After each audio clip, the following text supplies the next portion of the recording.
All right, good news. Got everything up and running. Took me a little bit longer than I expected. Took me about 30 to 40 minutes, but did it. Very, very happy. That first practice run to fix the the water heater the first time definitely did the trick.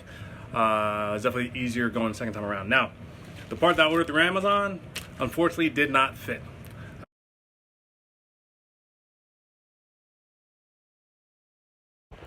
One more thing. The part that I ordered from Amazon that was a little bit cheaper, pilot supply line included, so I'm looking to take this apart, hook it up, and see if it fits. So if it does fit, I'll have a cheaper fix. If not, I have my backup. So always helps to have a backup. All right, here we go.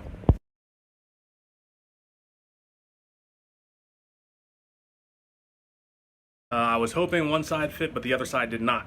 So always good to have a backup plan, because when you don't, it's going to take you extra time. So my old assembly I have here, I had one part from Home Depot, most likely that I will return just for the fact that I don't need it. Just had to find the packaging for that.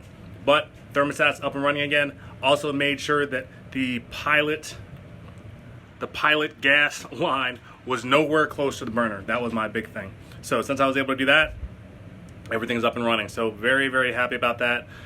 Wanted to make sure we had hot water when we returned, so it was a mad dash to get everything that I needed before we left.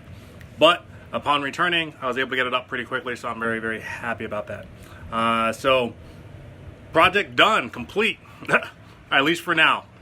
More to come for sure. All right, end of the water heater project. Next one, well, we'll see. All right, have a good one.